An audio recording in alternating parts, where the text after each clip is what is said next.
নমস্কার বন্ধুরা, আমি আলপনা। আমার চ্যানেলের আপনাদের সকলকে অনেক অনেক স্বাগত। আজ বানাবো দেশি মুরগির পাতলা ঝোল।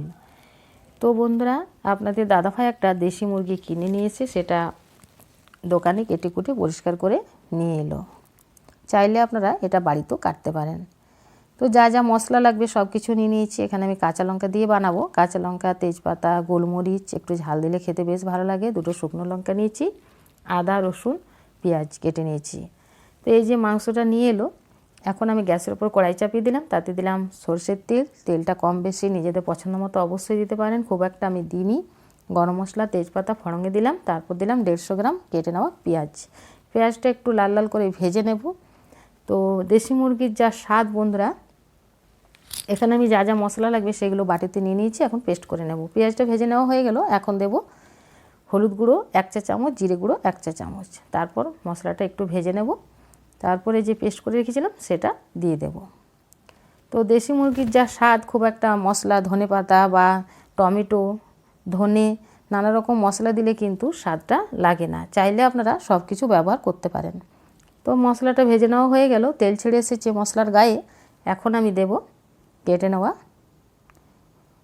মাংস, তারপর একটু ভেজে নেব। তো মাংসটা বন্ধুরা খুব একটা কষবেন না, নাহলে সিদ্ধ হতে একটু লেট হয়। আর চাইলে আপনারা কুকারও ব্যবহার করতে পারেন। তো আমার মনে হয় কড়াইয়ে একটু রান্না করলে রান্নাটা আরও খেতে বেশ ভালো লাগে কড়াইয়ে সিদ্ধ করলে। তো দিলাম আমি 1 চা চামচ নুন। নুনটা কম বেশি নিজেদের পছন্দ মতো অবশ্যই দেবেন। তো আমি একটু পাতলা ঝোল বানাবো বলে নুনটা একটু বেশিই দিলাম। আর এটা কিন্তু পাতলা ঝোলেই খেতে বেশ ভালো লাগে। তো মাংসটা কষে নেওয়া হয়ে গেল, হালকা একটু কষলাম। এক সাইডে আমি গরম জল চাপিয়ে দিয়েছি। গরম জলটা হয়ে গেলে এখানে আমি গরম জলই ব্যবহার করব। চেষ্টা করবেন বন্ধুরা এখানে গরম জল ব্যবহার করতে, তাহলে ঝোলটা আরও খেতে বেশ ভালো লাগে। তো কষে নেওয়া হয়ে গেল, এখন আমি গরম জলটা দিয়ে দেব।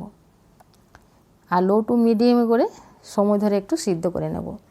তো চাইলে আপনারা লাল লঙ্কা গুঁড়ো ব্যবহার করতে পারেন, তাহলে কালারটা বেশ ভালো আসে বন্ধুরা। তো আপনাদের দাদাভাই লাল লঙ্কা গুঁড়ো খেতে চায় না, তার কারণে আমি খুব একটা ব্যবহার করি না।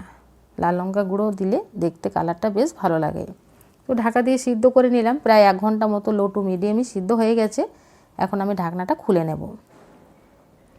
তো দেখুন বন্ধুরা, তেল কিন্তু অনেকটাই বেরিয়ে গেছে, সিদ্ধ হয়ে গেছে।